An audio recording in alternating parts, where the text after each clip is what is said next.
হরে কৃষ্ণ। কামদা একাদশী ব্রত কবে পালন করতে হবে?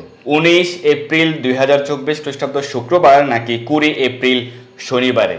আজকে আমরা সেই বিষয়ে আলোচনা করব। সারা বিশ্বের এই কামদা একাদশী ব্রতের সঠিক তারিখ এবং সারা বিশ্বের 149টি স্থানের এই কামদা একাদশী ব্রতের পরদিন সকালের পালনের সময়সূচি আজকের এই আলোচনায় প্রদান করা হবে। তো এই কামদা একাদশী ব্রত শাস্ত্র সিদ্ধান্ত অনুযায়ী এবং বিশুদ্ধ চান্দ্র পঞ্জিকা অনুযায়ী চৈত্র মাসের শুক্লপক্ষের একাদশী কামদা একাদশী ব্রত কবে পালন করতে হবে? যারা পশ্চিমবঙ্গে রয়েছেন এবং বাংলাদেশে রয়েছেন সেই ক্ষেত্রে এই কামদা একাদশী ব্রত পালন করতে হবে 20 এপ্রিল শনিবার। আবার যারা দিল্লি, মুম্বাই, চেন্নাইতে রয়েছেন সেক্ষেত্রে পালন করতে হবে 19 এপ্রিল শুক্রবার। তো অনেকে বলছেন যে পশ্চিমবঙ্গে 19 তারিখ বা বাংলাদেশে 19 তারিখ, না, সেরকমটি নয়। সঠিক শাস্ত্র সিদ্ধান্ত অনুযায়ী এবং বিশুদ্ধ চান্দ্রপঞ্জিকের সিদ্ধান্ত অনুযায়ী যারা পশ্চিম বাংলায় রয়েছেন এবং বাংলাদেশে রয়েছেন সেই ক্ষেত্রে 20 এপ্রিল ব্রত পালন করতে হবে, কারণ সেই ক্ষেত্রে পক্ষ বর্ধিনী মহাদ্বাদশী যুক্ত রয়েছে এবং শাস্ত্রে উল্লেখ রয়েছে, ব্রহ্মবৈবর্ত পুরাণে উল্লেখ রয়েছে 8টি মহাদ্বাদশীর মধ্যে একটি হচ্ছে পক্ষবর্ধিনী মহাদ্বাদশী। এই পক্ষবর্ধিনী মহাদ্বাদশীর ক্ষেত্রে যদি কেউ মহাদ্বাদশী পরিত্যাগ করে একাদশীতে ব্রত পালন করে তাহলে সেক্ষেত্রে তাকে বহু বছর নরক যন্ত্রণা ভোগ করতে হবে। তাই যারা বাংলাদেশে রয়েছেন এবং পশ্চিমবঙ্গে রয়েছেন, কলকাতায় রয়েছেন, সেক্ষেত্রে অবশ্যই 20 এপ্রিল 2024 খ্রিস্টাব্দ শনিবারে ব্রত পালন করতে হবে।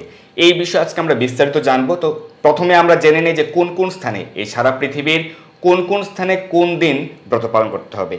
যে সকল স্থানে 19 এপ্রিল শুক্রবারে ব্রত পালন করতে হবে সেগুলি হচ্ছে ভারতের দিল্লি, বৃন্দাবন, মুম্বাই, পুনে সহ মহারাষ্ট্র, চেন্নাই সহ তামিলনাড়ু, ভুবনেশ্বর সহ উড়িষ্যা, ছত্তিশগড়, বেঙ্গালুর সহ কর্ণাটক, হায়দ্রাবাদ সহ তেলেঙ্গানা, গুজরাট, পাঞ্জাব, রাজস্থান, কেরালা, গোয়া, মধ্যপ্রদেশ, উত্তরপ্রদেশ, হরিয়ানা, বিশাখাপত্তনম সহ অন্ধ্রপ্রদেশ, হিমাচল প্রদেশ, উত্তরাখণ্ড এবং জম্মু কাশ্মীর।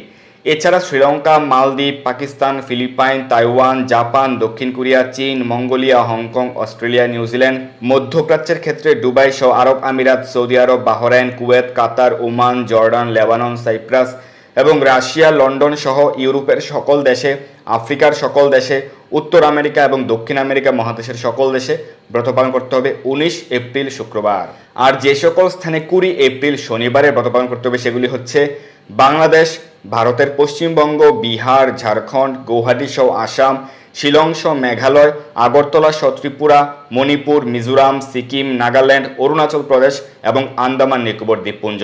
এছাড়া Nepal, Bhutan, Myanmar, Malaysia, Singapore, Indonesia, Brunei, Thailand, Cambodia এবং ভিয়েতনামে এই কামদা একাদশী ব্রত পালন করতে হবে 20 এপ্রিল শনিবার। তো আমরা জেনে গেলাম যে সারা পৃথিবীর কোন স্থানে কোন দিন ব্রত পালন করতে হবে এবং সারা বিশ্বের 149টি স্থানের পরদিন সকালের পালনের সময়সূচি আমাদের আলোচনা আজকে দেয়া থাকবে। তো অনেকের প্রশ্ন হতে পারে, তাহলে কেন পশ্চিমবঙ্গে, আসামে, ত্রিপুরাতে 19 তারিখ ব্রত পালন না করে 20 এপ্রিল পালন করতে হবে? কেন বাংলাদেশে 20 এপ্রিল ব্রত পালন করতে হবে? এর উত্তর হচ্ছে, যদিও 19 এপ্রিল একাদশী তিথি রয়েছে এবং একাদশী তিথি রাত্রি 8 ঘটিকা পর্যন্ত থাকবে বিশুদ্ধ চান্দ্র পঞ্জিকা অনুযায়ী, তাহলে কেন 20 এপ্রিল ব্রত পালন করতে হবে পশ্চিমবঙ্গে এবং বাংলাদেশে এবং আসাম, ত্রিপুরা, মেঘালয় প্রভৃতি রাজ্যে?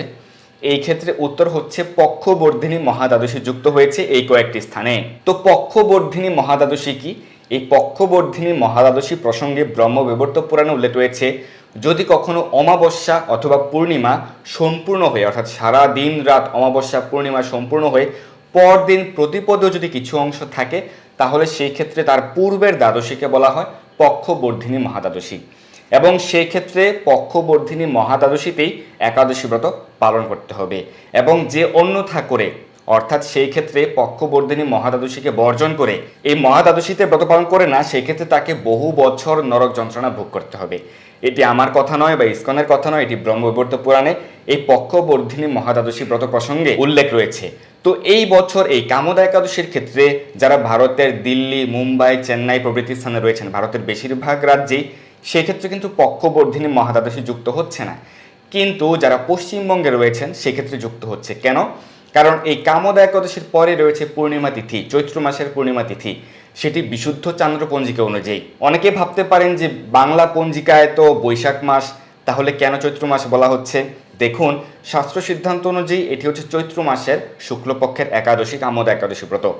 বাংলা ক্যালেন্ডার সেটি বৈশাখ মাস হতে পারে, সূর্য সিদ্ধান্ত অনুসারে বৈশাখ মাস এবং ইংরেজি ক্যালেন্ডারে যেটি এপ্রিল মাস হতে পারে, কিন্তু বিশুদ্ধ চান্দ্রপঞ্জিকা অনুযায়ী এটি চৈত্র মাসের একাদশী। তো আমাদের শাস্ত্রীয় সকল পূজা পার্বণ ব্রত উদযাপিত হয় চান্দ্রপঞ্জিকা, বিশুদ্ধ চান্দ্রপঞ্জিকা অনুযায়ী। যেমন যারা শাক্তমতে রয়েছেন তারা অনেকে কিন্তু এই বাসন্তী উৎসব, বাসন্তী পূজা পালন করেন। তো সেটি কিন্তু শাস্ত্র সিদ্ধান্ত অনুযায়ী চৈত্র মাসের শুক্লপক্ষে পালন করা হয় এবং সেটি কিন্তু বিশুদ্ধ চান্দ্রপঞ্জিকা অনুযায়ী চৈত্র মাসের শুক্লপক্ষেই পালন করা হচ্ছে, কিন্তু বাংলা ক্যালেন্ডারে সেটি বৈশাখ মাস। তো সেই কারণে এই কামোদ একাদশী হচ্ছে চৈত্র মাসের শুক্লপক্ষের একাদশী এবং চৈত্র মাসের যে পূর্ণিমা তিথি, সেই পূর্ণিমা এই বছরের ক্ষেত্রে, এই কামোদ একাদশীর ক্ষেত্রে এই যে পূর্ণিমা তিথি, চৈত্র মাসের পূর্ণিমা তিথি, পশ্চিমবঙ্গে এই পূর্ণিমা তিথি 23 তারিখ অর্থাৎ 23 এপ্রিল সারা দিন রাত রয়েছে এবং 24 এপ্রিল সূর্য উদয়ের পরে আরও 9 মিনিট থাকবে পূর্ণিমা তিথি। অর্থাৎ আমাদের ব্রহ্মবিবর্ত পুরাণ সিদ্ধান্ত অনুযায়ী যদি অমাবস্যা বা পূর্ণিমা তিথি সম্পূর্ণ হয়ে পরদিন প্রতিপদও যদি কিছু অংশ থাকে, তাহলে তার পূর্বের যে দ্বাদশী সেটিকে বলা হবে পক্ষবর্ধিনী মহাদ্বাদশী। তো সেই কারণে এই বছরের ক্ষেত্রে পশ্চিমবাংলায় যারা পশ্চিমবঙ্গে রয়েছেন, সেই ক্ষেত্রে এই চৈত্র মাসের পূর্ণিমা তিথি সেটি সম্পূর্ণ হয়ে 24 তারিখেও সূর্যোদয়ের পরেও আরও 9 মিনিট থাকবে। তো সেই কারণে তার পূর্বের দ্বাদশী হচ্ছে পক্ষবর্ধিনী মহাদ্বাদশী এবং সেই ক্ষেত্রে পক্ষবর্ধিনী মহাদ্বাদশী অর্থাৎ 20 এপ্রিল ব্রত পালন করতে হবে পশ্চিমবঙ্গে। এবং যারা বাংলাদেশে রয়েছেন সেই ক্ষেত্রেও এই পূর্ণিমা তিথি 23 তারিখ সারা দিন রাত থেকে 24 তারিখ সূর্যোদয়ের পরে আরও প্রায় 18 মিনিট থাকবে। তো সেই কারণে তার পূর্বে দ্বাদশী হচ্ছে পক্ষবর্ধিনী মহাদ্বাদশী। তো সেই কারণে 20 এপ্রিল পক্ষবর্ধিনী মহাদ্বাদশী যুক্তা কামোদ একাদশী ব্রত পালন করতে হবে যারা বাংলাদেশে রয়েছেন সেই ক্ষেত্রে। এখন আপনাদেরকে অনেকে কিন্তু অনেক রকম কথা বলবে, কেউ বলবে 19 তারিখ করো, কেউ বলবে 20 তারিখ করো। আপনি কোনটি শুনবেন? সেক্ষেত্রে আপনি শুনবেন শাস্ত্র সিদ্ধান্ত, শাস্ত্র সিদ্ধান্ত অনুসরণ করবেন। ব্রহ্মবিবর্ত পুরাণে বলা হয়েছে যদি কেউ এই পক্ষবর্ধিনী মহাদ্বাদশীতে ব্রত পালন না করে তার পূর্বদিন করে, সেক্ষেত্রে তাকে বহু বছর নরক যন্ত্রণা ভোগ করতে হয়। তো সেই কারণে সঠিক দিনে ব্রত পালন করুন, তাহলে আপনার কল্যাণ হবে, মঙ্গল হবে।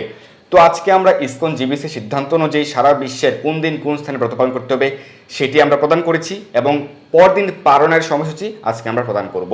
তো যারা বাংলাদেশে রয়েছেন বা ভারতের পশ্চিমবঙ্গে রয়েছেন বা আসাম, ত্রিপুরা, মেঘালয়, মণিপুর, বিহার, ঝাড়খণ্ডে রয়েছেন, সেক্ষেত্রে নিশ্চিন্তে ইসকন জিবিসি সিদ্ধান্ত অনুযায়ী 20 এপ্রিল মহাদ্বাদশী যুক্তা একাদশী ব্রত পালন করুন, তাহলে ভগবান আপনার প্রতি বিশেষভাবে প্রীত হবেন। তো অনেকেই বেশ কিছুদিন যাবৎ বেশ কিছু মেসেজ পাচ্ছেন এরকম যে সেখানে উল্লেখ রয়েছে সধবা নারীরা, সধবা মায়েরা নাকি একাদশী করতে পারবেন না এবং সেটি কিন্তু হচ্ছে তাদের অপপ্রচার এবং এটি ভুল, অপসিদ্ধান্ত। শাস্ত্র সিদ্ধান্তকে তারা অপসিদ্ধান্ত হিসেবে প্রচার করছে। কিছু আসরিক লোকেরা, অসুর স্বভাব লোকেরা, তারা ভগবত বাক্যের বিরোধী সিদ্ধান্ত প্রচার করে সকল মানুষদেরকে নরকে নিয়ে যেতে চায়, নরকের ট্র্যাকে নিয়ে যেতে চায়। তাই তাদেরকে আপনি বর্জন করবেন এবং তাদের কথা শোনা যাবে না। শাস্ত্র সিদ্ধান্ত শ্রবণ করতে হবে। শিব ঠাকুরের সিদ্ধান্ত, শিব ঠাকুরকে কে মানেন না? যিনি শিব ঠাকুরকে মানেন না সে অবশ্যই সনাতন ধর্ম অবলম্বী নয়। শিব ঠাকুরের নির্দেশনা অনুযায়ী শিব ঠাকুর স্বয়ং উল্লেখ করেছেন যে প্রত্যেক সধবা নারীর একাদশী ব্রত পালন করতে হবে। স্বয়ং ভগবান শ্রীকৃষ্ণের নির্দেশ হচ্ছে প্রত্যেক সধবা নারীর একাদশী ব্রত পালন করতে হবে এবং এই বিষয়ে অত্রি সংহিতা, বিষ্ণু সংহিতা সহকারে সকল শাস্ত্র প্রমাণ, শাস্ত্র সিদ্ধান্ত সহ আমাদের আলোচনা রয়েছে, আপনারা সেটি অবশ্যই দেখে নেবেন। এবং আজকে যে আমরা কামোদ একাদশী ব্রত মাহাত্ম্য পাঠ করব সেটি কিন্তু বরাহ পুরাণ উল্লেখ রয়েছে। সেখানেও আপনারা পাবেন যে ঋষ্যশৃঙ্গ মুনির নির্দেশ মতো সেই সধবা নারী সে কিন্তু একাদশী ব্রত পালন করার মাধ্যমে তার পুণ্যফল তার স্বামীকে প্রদান করেছিল এবং তার ফলে তার স্বামীর সকল পাপ মুক্ত হয়েছিল। অর্থাৎ সধবা নারীরা যদি একাদশী ব্রত পালন করে তাহলে তার স্বামী এবং তার নিজের সকল পাপ থেকে মুক্ত হতে পারে এবং সেই সংসারের মঙ্গল হয়। কিন্তু এই কলিযুগে একদল কলির পিশাচ বা অসুর স্বভাব ব্যক্তি থাকবে, তারা কিন্তু আপনার সুখ চাইবে না। তারা আপনাকে নিষেধ করবে যে একাদশী ব্রত পালন করো না, তুমি সধবা, তুমি একাদশী ব্রত পালন করো না, এরকমটি আপনাদেরকে বলবে এবং সেটি হচ্ছে যাতে আপনারা কষ্টে থাকেন, তাহলে তারা পৈশাচিক সুখ লাভ করবে, এটি শোনা যাবে না। তো সেই কারণে অসৎ ব্যক্তিদের সিদ্ধান্ত শ্রবণ করা যাবে না। শাস্ত্র সিদ্ধান্ত পালন করতে হবে, ভগবান শ্রীকৃষ্ণের নির্দেশ পালন করতে হবে, শিব ঠাকুর কী বলেছেন সেটি পালন করতে হবে এবং অবশ্যই শুদ্ধ বৈষ্ণবদের শ্রীমুখ থেকে শাস্ত্র কথা শ্রবণ করতে হবে। যারাই একাদশী ব্রত পালন করবেন তাদেরই কল্যাণ হবে, মঙ্গল হবে, তারাই সকল পাপ থেকে মুক্ত হবেন এবং তারা ভগবানের বিশেষ কৃপা লাভ করতে পারবেন। তো সধবা মায়েরাও যে একাদশী ব্রত পালন করতে পারবেন সেই বিষয়ে আমাদের যে আলোচনাটি, এটি আপনার সকল পরিবার, পরিজন, আত্মীয় স্বজন সকলের কাছে পৌঁছে দিন, যাতে সকলে সঠিক সিদ্ধান্ত জানতে পারেন। তো ইসকনের অন্যতম দীক্ষাগুরু এবং জিবিসি শ্রী শ্রীমৎ জয়পতাকা স্বামী গুরু মহারাজ 1949 সালের এপ্রিল মাসে এই কামদা একাদশীতে তিনি আবির্ভূত হয়েছিলেন। তো সেই কারণে এই বছর ইসকন জিবিসির সিদ্ধান্ত অনুযায়ী সারা বিশ্বের সকল ইসকন মন্দিরেই শ্রী গুরু মহারাজের ব্যাস পূজা মহোৎসব উদযাপিত হবে, পালিত হবে 19 এপ্রিল। যেহেতু 19 এপ্রিলে কিন্তু একাদশী রয়েছে, তো সেই কারণে 19 এপ্রিল যেহেতু একাদশী তিথিতে গুরু মহারাজ আবির্ভূত হয়েছেন এবং গুরু মহারাজের আবির্ভাব তিথি নক্ষত্র সবকিছু বিচার অনুযায়ী 19 এপ্রিল সারা পৃথিবীর সকল স্থানেই ব্যাস পূজা মহোৎসব ব্রত পালন করা হবে। এবং যারা পশ্চিমবঙ্গে রয়েছেন, বাংলাদেশে রয়েছেন, সেক্ষেত্রে কিন্তু 19 তারিখ ব্যাস পূজা মহোৎসব পালন করা হবে এবং 20 তারিখ একাদশী ব্রত পালন করা হবে। আর যারা দিল্লি বা মুম্বাই, চেন্নাই প্রভৃতি স্থানে রয়েছেন বা মধ্যপ্রাচ্যে রয়েছেন বা আমেরিকা, কানাডা, ইউরোপে রয়েছেন, সেই ক্ষেত্রে কোনো সমস্যা নেই। সেক্ষেত্রে 19 তারিখে ব্যাস পূজা এবং 19 তারিখে একাদশী ব্রত, সেক্ষেত্রে কোনো প্রকার সমস্যা নেই বা দুশ্চিন্তার কোনো কারণ নেই। তো একাদশী ব্রত কোন দিন পালন করতে হবে সেটি আমরা জেনে গেলাম, কিন্তু কিভাবে পালন করতে হবে এই বিষয়ে আমাদের আলোচনা রয়েছে। একাদশী ব্রত কিভাবে পালন করতে হবে, একাদশীতে কি কি খাওয়া যাবে, কি কি খাওয়া যাবে না, এবং একাদশী ব্রতের সংকল্প মন্ত্র, পারণ মন্ত্র, এই বিষয়ে আমাদের আলোচনা রয়েছে, আপনারা সেটি দেখে নেবেন। তবু সংক্ষেপে বলছি, একাদশীর দিন, একাদশীর আগের দিন, একাদশীর পর দিন, এই 3 দিন আপনারা সকল প্রকার আমিষ আহার বর্জন করবেন। মাছ, মাংস, ডিম, পেঁয়াজ, রসুন, মসুর ডাল, ছত্রাক, মাশরুম সহ সকল প্রকার আমিষ দ্রব্য এই 3 দিন বর্জন করবেন এবং চা, পান, বিড়ি, কফি প্রভৃতি নেশাদ্রব্য বর্জন করবেন এবং দ্রুতক্রীড়া, জুয়া খেলা, অবৈধ স্ত্রী সঙ্গ বর্জন করবেন। একাদশীর আগের দিন রাত 11টা সাড়ে 11টার মধ্যে অন্ন বা রুটি প্রসাদ গ্রহণ করে দন্ত মার্জন করে নেবেন এবং একাদশীতে সকল প্রকার পঞ্চ রবিশস্য বর্জন করতে হবে। একাদশীতে কাউন, শ্যামাদানা, রুটি, সুজি, হরলিক্স প্রভৃতি গ্রহণ করা যাবে না। এবং অনেকে প্রশ্ন করেন যে একাদশীতে কি দোকানের দই মিষ্টি খাওয়া যাবে? একাদশীতে দোকানের তৈরিকৃত দই মিষ্টি খাওয়া যাবে না, কারণ সেই ক্ষেত্রে কিন্তু ময়দা মিশ্রিত থাকে, তো সেক্ষেত্রে আপনার একাদশী ব্রত ভঙ্গ হয়ে যাবে। তো একাদশীতে যারা নির্জল উপবাস পালন করতে চান সেটি সর্বোত্তম। একাদশী ব্রতের ক্ষেত্রে নির্জল উপবাস পালন করা সর্বোত্তম। যদি কেউ নির্জল উপবাস পালন করতে না পারেন, সেক্ষেত্রে প্রতিটি একাদশী ব্রতই পালন করতে পারবেন ফলমূল গ্রহণ করে। ফলমূল, দুধ, কাজু বাদাম, কাঠবাদাম, আলু সেদ্ধ, মিষ্টি আলু সেদ্ধ, বাদাম সেদ্ধ, আলুর পায়েস, সাবুদানা পায়েস, আলু বাদাম ভুনা প্রভৃতি গ্রহণ করতে পারবেন।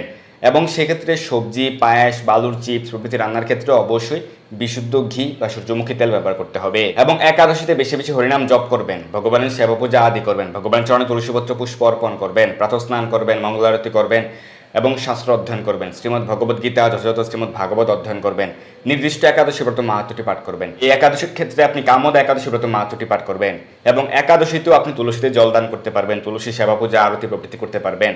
একাদশী সহ রবিবার সহ বছরে 365 দিন তুলসীতে জলদান করতে হবে, এটাই হচ্ছে শাস্ত্র সিদ্ধান্ত। এই সম্পর্কে আমাদের আলোচনা রয়েছে, আপনারা সেটি দেখে নেবেন, শাস্ত্র প্রমাণ সহ আমরা আলোচনা করেছি। একাদশীর পর দিন সকালে পারণের নির্দিষ্ট সময়ের মধ্যে অন্ন বা রুটি বা ছাতু বা মুড়ি প্রসাদ গ্রহণ করে অথবা যে কোনো প্রকার রবিশস্য গ্রহণ করে আপনি ব্রতের পালন করবেন। একাদশীর সঠিক পারণ মন্ত্র উচ্চারণ করে এবং মহাপ্রসাদ মন্ত্র উচ্চারণ করে আপনি ব্রতের পালন করবেন।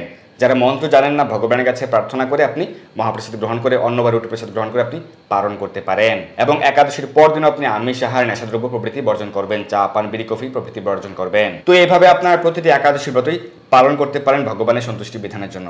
এখন আমরা কামদা একাদশী ব্রত মাহাত্ম্য এবং পক্ষবর্ধিনী মহাদ্বাদশী ব্রত মাহাত্ম্য প্রদান করছি। কামদা একাদশী ব্রত মাহাত্ম্য হচ্ছে চৈত্র মাসের শুক্লপক্ষের কামদা একাদশী ব্রত মাহাত্ম্য বরাহ পুরাণে বর্ণিত হয়েছে।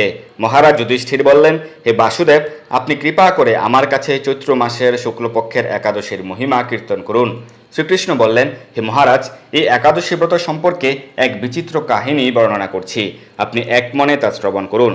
পূর্বে মহর্ষি বশিষ্ঠ মহারাজ দিলীপের কৌতূহল নিবারণের জন্য এই ব্রত কথা কীর্তন করেছিলেন। ঋষি বশিষ্ঠ বললেন, হে মহারাজ, চৈত্র মাসের শুক্লপক্ষের একাদশীর নাম কামদা। এই তিথি পাপ নাশক ও পুণ্যদায়িনী। পূর্বকালে মনোরম নাগপুরে স্বর্ণ নির্মিত গৃহে বিষধর নাগেরা বাস করত। তাদের রাজা ছিলেন পুণ্ডরিক। গন্ধর্ব, কিন্নর ও অপ্সরাদের দ্বারা তিনি সেবিত হতেন। সেই পুরী মধ্যে অপ্সরা শ্রেষ্ঠ ললিতা ও ললিত নামে গন্ধর্ব স্বামী স্ত্রী রূপে ঐশ্বর্যপূর্ণ এক গৃহে পরম সুখে দিন যাপন করত। একদিন পুণ্ডরিকের রাজসভায় ললিত একা গান করছিল। এমন সময় ললিতার কথাও তার মনে পড়ল। ফলে সঙ্গীতের স্বর, লয়, তাল, মানের বিপর্যয় ঘটল। কর্কটক নামে এক নাগ ললিতের মনোভাব বুঝতে পারল। গানের ছন্দ ভঙ্গের ব্যাপারটি সে পুণ্ডরিক রাজার কাছে জানালো। তা শুনে সর্পরাজ ক্রোধ ভরে কামাতুর ললিতকে, রে দুর্মতি, তুমি রাক্ষস হও বলে অভিশাপ দান করলো। সঙ্গে সঙ্গে সে ললিত ভয়ঙ্কর রাক্ষস মূর্তি ধারণ করলো। তার হাত 10 যোজন বিস্তৃত, মুখ পর্বত গুহা তুল্য, চোখ দুটি প্রজ্বলিত আগুনের মতো, ঊর্ধ্বে 8 যোজন বিস্তৃত প্রকাণ্ড এক শরীর সে লাভ করলো। ললিতের এরকম ভয়ঙ্কর রাক্ষস শরীর দেখে ললিতা মহা দুঃখে চিন্তায় বেকুল হলেন। স্বেচ্ছাচারী রাক্ষস ললিত দুর্গম বনে ভ্রমণ করতে লাগলো। ললিতা কিন্তু তার সঙ্গ ত্যাগ করল না। ললিত নির্দয়ভাবে মানুষ ভক্ষণ করত। এই পাপের ফলে তার মনে বিন্দুমাত্র শান্তি ছিল না। পতির সেই দুরবস্থা দেখে ব্যথিত চিত্তে রোদন করতে করতে ললিতা গভীর বনে প্রবেশ করলো।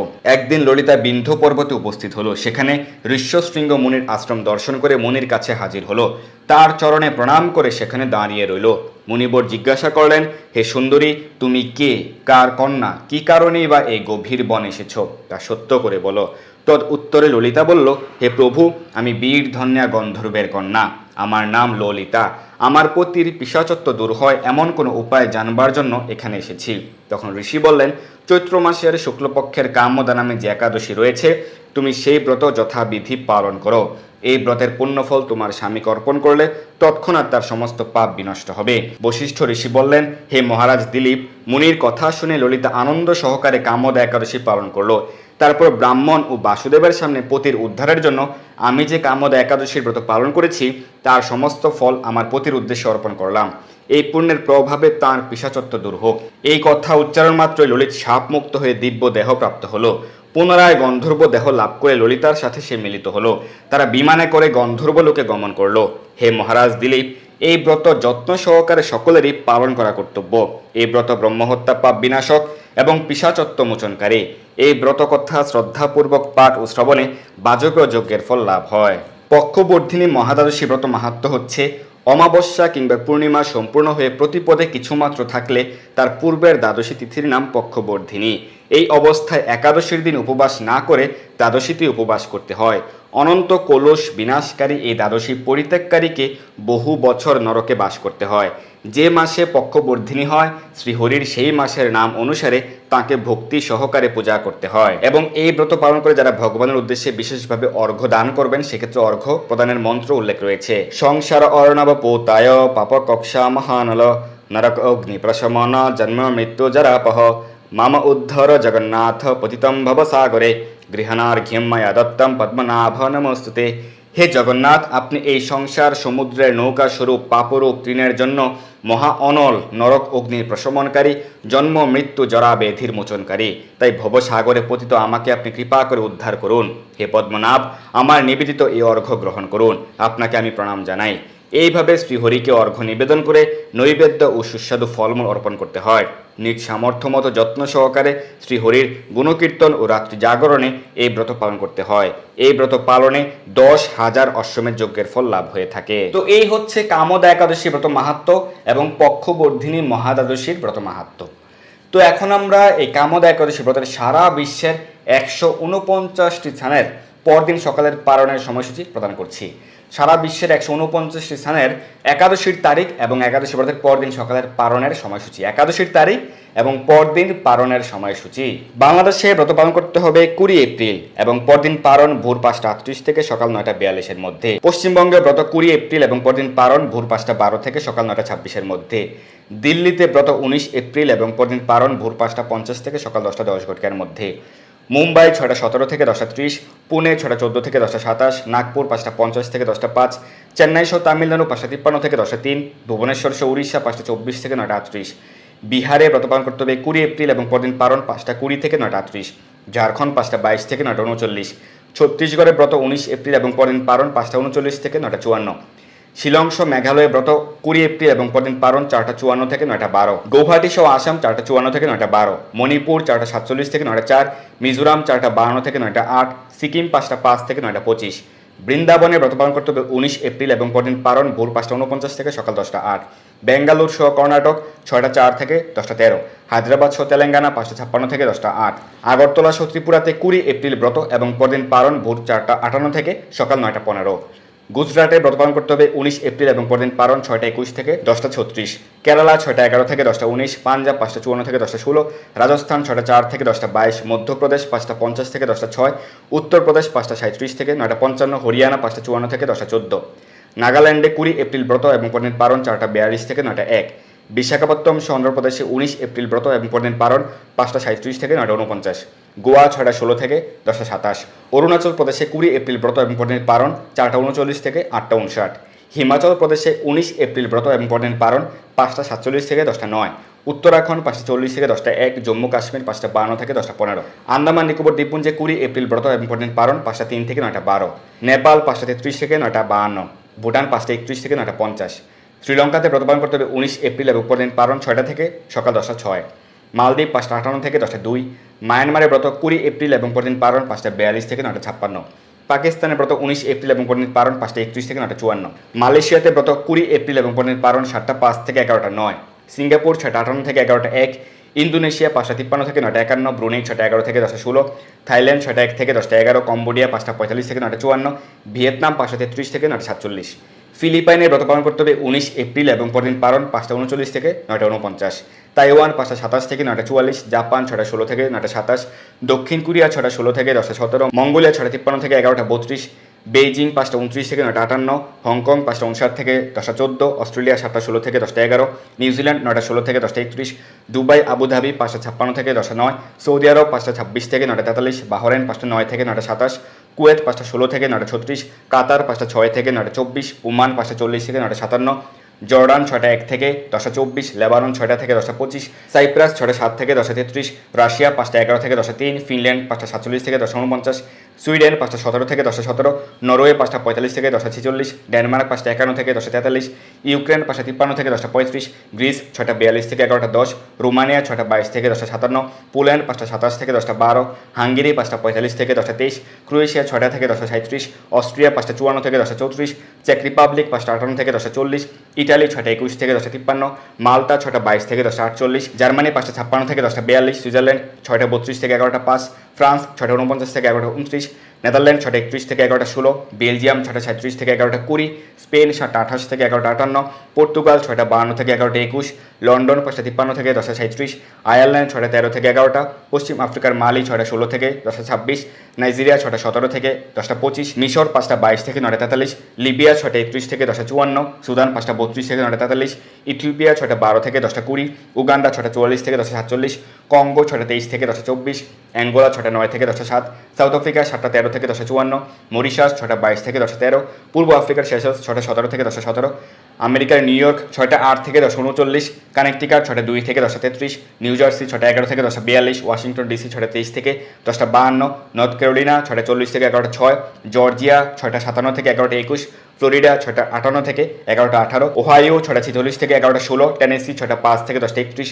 মিশিগান 6টা 49 থেকে 11টা 23, শিকাগো 6টা 1 থেকে 10টা 33, ডালাস সহ টেক্সাস 6টা 51 থেকে 11টা 14, ক্যালিফোর্নিয়া 6টা 16 থেকে 10টা 14, সান ফ্রান্সিসকো 6টা 26 থেকে 10টা 14, ওয়াশিংটন স্টেট 6টা 2 থেকে 10টা 14, কানাডার মন্ট্রিয়াল 5টা 59 থেকে 10টা 35, টরন্টো 6টা 25 থেকে 10টা 59, অন্টারিও 6টা 35 থেকে 11টা 16, অটোয়া 6টা 7 থেকে 10টা 43, ম্যানিটোবা 6টা 11 থেকে 11টা 2, সাসকেয়াচুয়ান 5টা 49 থেকে 10টা 38, আলবার্টা 6টা 40 থেকে 11টা 14, ব্রিটিশ কলাম্বিয়া 6টা 5 থেকে 10টা 14, মেক্সিকো 7টা 14 থেকে 11টা 28, ব্রাজিল 6টা 20 থেকে 9টা 56, আর্জেন্টিনা 7টা 21 থেকে 11টা 1, চিলি 7টা 8 থেকে 10টা 50, পেরু 6টা 13 থেকে 10টা 9, কলম্বিয়া 5টা 47 থেকে 9টা 52, কুর্দিস্তান 5টা 22 থেকে 9টা 49, সার্বিয়া 5টা 44 থেকে 10টা 19। তো এই হচ্ছে কামোদা একাদশী প্রথম মাহাত্ম্য এবং সারা বিশ্বের 149 স্থানের কামোদা একাদশী প্রথম সঠিক তারিখ এবং পরদিন সকালের পালনের সময়সূচি। তো আপনি যে স্থানে অবস্থান করছেন সেই স্থানের সময় অনুযায়ী সঠিক দিনে ব্রত পালন করবেন এবং সঠিক সময়ের মধ্যে পালন সম্পন্ন করবেন। এবং যেহেতু এই কামোদা একাদশী ব্রত কোন দিন পালন করতে হবে এই নিয়ে অনেকের মনে সংশয় বা দ্বিধা রয়েছে, সেক্ষেত্রে আপনার সকল পরিবার পরিজন আত্মীয় স্বজন সকলের কাছে আমাদের আজকের আলোচনাটি পৌঁছে দিন, যাতে সকলেই উপকৃত হতে পারে এবং সঠিক সিদ্ধান্ত অনুযায়ী সঠিক দিনে ব্রত পালন করতে পারে। ধন্যবাদ সবাইকে আমাদের সঙ্গে যুক্ত থাকার জন্য। ভালো থাকুন, সুস্থ থাকুন, সর্বদা কৃষ্ণ ভাবনায় থাকুন। হরে কৃষ্ণ। এই দুর্লভ মনুষ্য জন্মকে সার্থক করতে যুক্ত হন কৃষ্ণ ভাবনায়। আপনার সকল ধর্মীয় বা পারমার্থিক প্রশ্ন জানাতে যুক্ত হন আমাদের টেলিগ্রাম গ্রুপে, আর এই ভিডিওটি শেয়ার করে আপনার সকল বন্ধুদের কাছে পৌঁছে দিন। ধন্যবাদ সবাইকে।